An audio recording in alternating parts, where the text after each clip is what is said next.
மருத்துவ ஜோதிடம். ஜோதிடத்தில் மருத்துவ ஜோதிடம்னு ஒரு பிரிவு இருக்குது. அந்த காலத்தில் ஜோதிடர்கள் தான் மருத்துவர்களாகவும் இருந்தார்.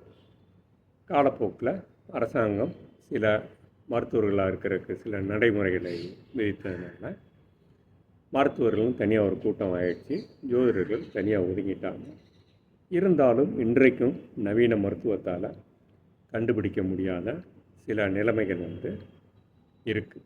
உதாரணத்துக்கு, ஒருவருக்கு லக்கணத்துக்கு 8ஆம் இடத்தில் ராகு இருந்தால் எப்பேற்பட்ட மருத்துவ முறையாலும் அவருக்கு என்ன விதமான நோய் என்று கண்டிப்பாக குறிப்பிட்டு அதிட்டு சொல்ல முடியாது. பல்வேறு மருத்துவ முறைகளை அவர் மீது பயன்படுத்தி ஏதோ ஒன்றில் குணமாயிடாதா அப்படின்னு தான் பார்ப்பாங்க.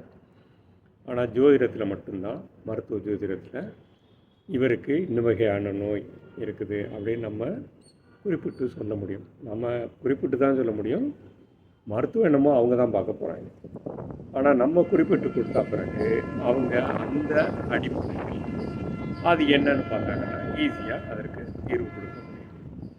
மேலும் நமக்கு பிறக்கிறதுலேருந்து கடைசி வரைக்கும் ஒரே ஜாதக கட்டம் தான். ஆனால் உடலில் நோய் எப்போவா தான் வருது. அது சாஸ்திரம் என்ன சொல்லுதுன்னா, உடலிலே நோய் உள்ளத்திலே கலகம், முன்வினை கர்மா செயலாற்றும் நேரம் அப்படின்னு சொல்லுது. அப்போ தான் உடலிலே நோய் என்பது தோன்றும். அதை 6, 8, 12 பாவங்களை வச்சு எப்படி பார்க்குறது, அது என்ன வகையான நோய், எந்த இடத்தை தாக்கும், எவ்வளோ காலம் இருக்கும், எப்போ சரியாகும், எந்த விதமான வைத்திய முறைகள் நம்ம எடுத்துக்கொள்ளலாம், எந்த வைத்திய முறையை எடுத்துக்கொண்டால் அது விரைவில் குணமாகும் அப்படிங்கிறத நம்ம மருத்துவ ஜோதிடம் அப்படிங்கிற புத்தகத்தில் அதை நம்ம மிக தெளிவாக குறிப்பிட்டு இருக்கிறோம்.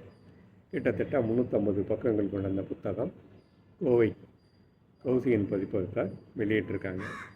ஸோ நீங்கள் அந்த புத்தகத்தை வாங்கி படித்தால் நீங்களே உங்களுக்கு எந்த காலகட்டத்தில் நோய் வரும், அது எப்போது குணமாகும், இது எந்த விதமான வைத்திய முறையை எடுத்துக்கொள்ளலாம் என்பதை தெரிந்து கொள்ளலாம்.